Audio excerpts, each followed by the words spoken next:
Standarnya berpikir kritis, unsurnya berpikir kritis. Standar itu berarti ukurannya.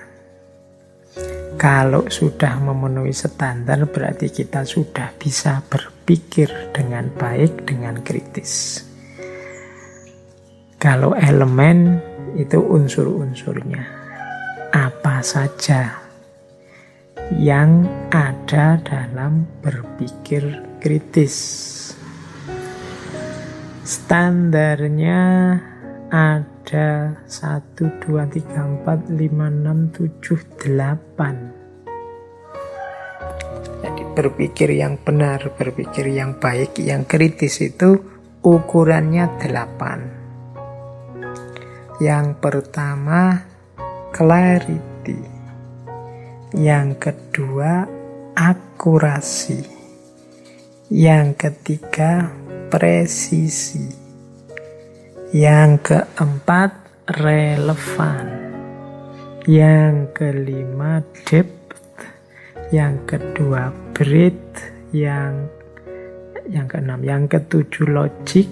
Dan yang kedelapan fairness. Jadi berpikir kritis itu berpikir yang jelas. Jadi bukan berpikir yang jelimet, ruwet, jelas. Jadi orang mendengar langsung paham. Orang mendengar langsung mengerti, itu jelas. Bukan mikir yang berputar-putar. Biasanya kadang-kadang ada orang itu pinternya luar biasa, tapi kalau ngomong tidak jelas. Atau sebenarnya dia bisa sih ngomong to the point, maksudnya apa jelas, tapi dia ingin memamerkan kepinterannya. Jadi akhirnya bulet. Yo hasilnya memang orang kagum dengan logika yang dia sampaikan, dengan kecerdasan yang dia tunjukkan. Yo titik akhirnya hanya kagum saja, tapi tidak ada masalah yang selesai. Harusnya ya berpikir yang jelas itu nanti membuahkan problem solving. Ada masalah-masalah yang terselesaikan. Nah, ciri pertamanya adalah jelas, clarity. Ciri kedua, akurasi. Akurasi ini ketepatan. Mau ngomong A ya memang benar yang diungkapkan tentang A. Mau ngomong B ya benar yang diungkapkan tentang B. Itu namanya akurat. Jadi selain jelas juga akurat. Ndak muter-muter ngalor ngidul, to the point, apa adanya dan pas. Nah, itu akurat namanya. Terus yang ketiga presisi. Kalau presisi ini menyeluruh, semuanya kena. Jadi tidak yang harus masuk, yang harus tidak masuk, sudah tidak masuk. Itu namanya presisi. Jadi ada clarity, ada akurasi, ada presisi. Yang harusnya dibahas, dibahas. Tidak ada yang ketinggalan. Yang tidak perlu dibahas, tidak harus dimasukkan. Biasanya kalau tidak jelas, tidak akurat itu cenderung tidak presisi. Kalau orang ngomongnya bulet aja, kemungkinan dia ngalor ngidul kemana-mana, tidak presisi. Yang tidak harus dibahas, dibahas. Yang harus dibahas malah tidak terbahas. Kalau tidak akurat juga pastinya tidak presisi. Karena kalau tidak akurat ya melebar kemana-mana. Kemudian relevan. Nah, relevan ini tadi di atas banyak sebelumnya kita jelaskan bagaimana berpikir yang relevan. Berarti apa? Produk pikiran kita itu cocok dengan problem permasalahannya, sehingga orang bisa menilai ini manfaat apa enggak, sesuai apa enggak, ada gunanya apa enggak. Itu karena relevan tadi. Kalau enggak relevan ya sudah enggak nyambung sejak dalam pikiran. Ini orang ngomong politik, dia malah ngomong tentang hati. Ini orang ngomong tentang budaya, dia malah ngomong tentang apa gitu, nggak nyambung. Jadi namanya nggak relevan. Nggak relevan ya saya bilang tadi bukan berarti salah. tapi ruang waktunya ndak pas. Yang engkau sampaikan itu benar, tapi saatnya keliru. Harusnya ndak saat itu, atau harusnya tidak dalam situasi itu. Nasihat untuk semangat itu kapan diberikan? Nasihat untuk sabar itu kapan diberikan? Nasihat untuk jangan takut itu kapan diberikan? Nah, ini urusan relevansi. Jangan takutnya itu benar. Cuma diberikan pada siapa, kapan, itu kalau pas ya namanya relevan, kalau enggak pas namanya enggak relevan. Itu urusannya relevansi. Kemudian mendalam, deep. Jadi mendalam itu ya enggak sekedar melihat tampilannya saja, tapi masuk ke dalam. Itu berpikir kritis itu berarti mendalam. Iya sih, kalau dari luar sih kelihatan senyum-senyum. Coba diwawancara lebih jauh, kira-kira apa memang dia bahagia, atau senyumnya senyum putus asa. Nah, ini tidak bisa disimpulkan dari senyumnya, harus diteliti sampai dalam. Kelihatannya sih masyarakat di desa saya ini rukun-rukun saja. Tapi kemarin ada masalah kecil saja, kok terus meledak begitu ya? Jangan-jangan yang tampak selama ini hanya tampilan luarnya saja, yang dalamnya sebenarnya tidak rukun. Nah itu deep. Jadi menganalisis sampai dalam, tidak sekedar melihat tampilannya saja. Makanya nanti di antara standar berpikir kritis itu mendalam. Berarti kalau ada yang tidak mendalam, ini bisa didekati secara kritis. Oh, sampean benar pikirannya, cuma sampean hanya lihat aspek luarnya saja, tidak melihat ke dalam. Kalau dari luar sih kelihatan memang maju, kelihatan memang sukses. Tapi coba ke dalam, itu akan ketahuan bahwa di dalamnya penuh intrik, di dalamnya penuh masalah. Nah, ini mendalam. Pentingnya kita berpikir sampai dalam. Kemudian breadth. Breadth itu meluas. Jadi meluas itu maksudnya apa? Ya tidak berpikir sempit. Banyak hal yang terjadi tidak bisa hanya dipahami dari kejadian itu saja. Dia harus dikait-kaitkan dengan kejadian-kejadian yang lain. Ini namanya berpikir meluas. Loh, jangan dilihat cuma demonya saja. Coba dilihat peristiwa-peristiwa yang mendahuluinya atau peristiwa-peristiwa di sekitar demo. Itu namanya berpikir meluas. Karena kadang-kadang justru kalau tidak dilihat hubungan-hubungannya secara luas, kita bisa salah paham. Maka berpikir kritis itu berpikir yang juga meluas. Tidak mencukupkan diri hanya melihat, pokoknya saya tidak peduli, saya hanya melihat ini saja. Itu kemungkinan bisa kita kritisi. Loh, kalau sampean melihat yang ini saja, nanti tidak melihat hubungannya dengan itu, nanti tidak lihat hubungannya dengan ini. Ini sama-sama ada hubungannya. Mengapa kok anak saya males ngajinya ya? Wah, ini anak saya males, ini memang harus dimarahi, harus dipukuli. Loh, jangan lihat fakta itu saja. Coba dilihat fakta sekitarnya. Mungkin kehidupan sosialnya, mungkin teman-temannya. Atau mungkin jangan-jangan ya orang tuanya sendiri, yang bapaknya males ngaji, masuk anaknya dipaksa rajin ngaji.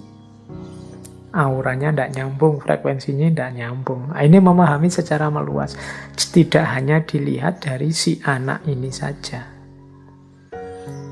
Oke, wah, tetangga saya itu anaknya masih kecil, suka motoran, digeber-geber, padahal harusnya dia belum punya SIM, nanti kalau jatuh gimana.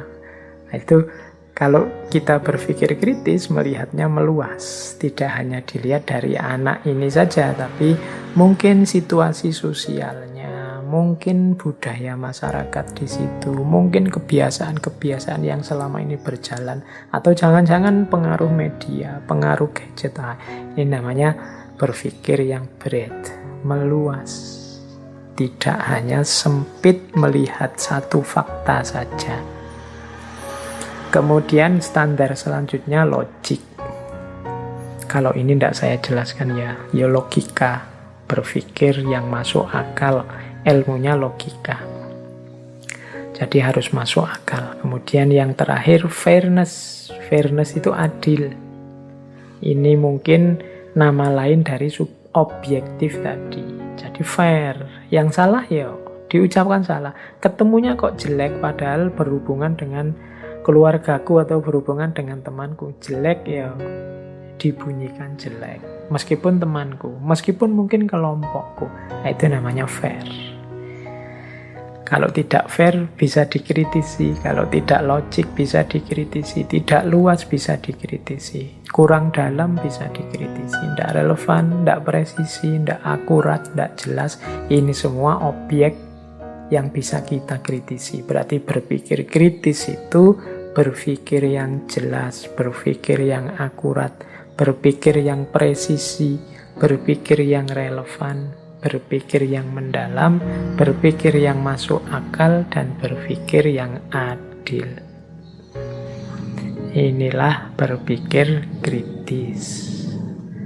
Nah, elemennya apa saja? Elemen itu berarti unsur-unsur yang ada di dalam berpikir kritis. Kalau tadi kan saya jelaskan prosesnya.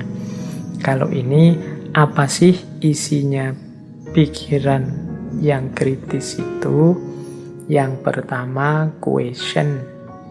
Ya question itu terjemahannya pertanyaan. Maksudnya ya problem. Problemnya jelas. Nah itu question namanya. Makanya kemarin minggu pertama kita membahas tentang cara bertanya yang benar. Nah itu hubungannya dengan question. Yang kedua information. Jadi informasinya. Yang ketiga interpretation. Interpretation itu pemahamannya. Yang keempat konsep. Nah, konsep itu ya isinya. Yang kelima assumption, asumsinya. Yang keenam implication, akibatnya. Yang ketujuh point of view, sudut pandangnya. Yang kedelapan purpose, tujuannya. Jadi dalam satu konstruksi berpikir kritis, di situ pasti ada problem atau pertanyaan, ada informasi, ada interpretasi, ada konsep, ada asumsi, ada implikasi, ada point of view, sudut pandang, ada purpose, tujuan. Problemnya apa sih? Ini question. Ini masalahnya apa? Intinya apa? Nah, itu question. Kalau questionnya tidak cocok, problemnya tidak sesuai, ya berarti perlu dikritisi. Yang kedua, information. Information itu berarti datanya dari mana. Jadi argumennya dari mana, dasarnya dari mana, itu information. Faktanya di mana, itu information. Yang ketiga, interpretation. Interpretation itu berarti ya pemahamannya. Problem dia apa sih? Data dan faktanya seperti apa? Pemahaman dia bagaimana? Itu interpretation. Konsep. Kalau konsep itu ya isi pikirannya, isi gagasannya. Itu biasanya konsep-konsep. Kemudian asumsi. Tadi sudah saya jelaskan ya tentang asumsi. Jadi pemahaman-pemahaman awal sebelum dia melakukan aktivitas pemahaman yang saat ini dilakukan, itu asumsi. Asumsinya apa? Dia kok memahami begitu? Kemudian implikasi. Kalau implikasi ini efeknya. Kalau pikirannya kita anggap benar, kira-kira Akibatnya untuk masyarakat seperti apa? Itu implikasi.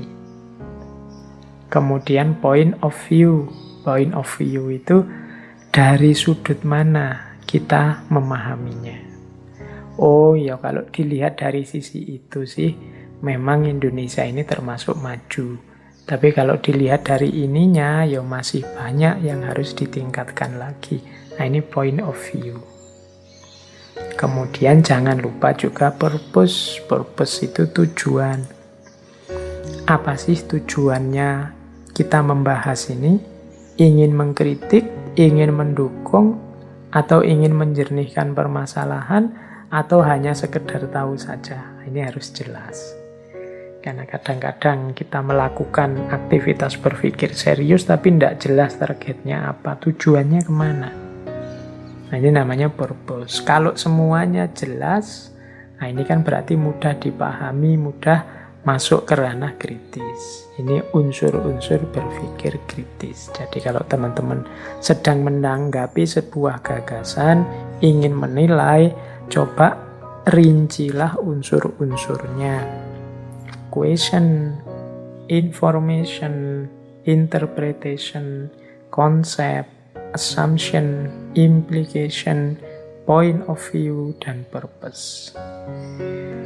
Pertanyaannya cocok apa enggak, datanya valid apa tidak, pemahamannya sesuai, nyambung apa tidak, isi pikirannya, maksudnya bagaimana, asumsi-asumsi yang dia pakai apa, dampaknya kira-kira apa nantinya, sudut pandang yang dia gunakan apa, tujuannya apa. Nah, ini unsur-unsur berpikir. Kalau hasilnya sesuai dengan standar, berarti dia benar. Kalau tidak, ya berarti keliru.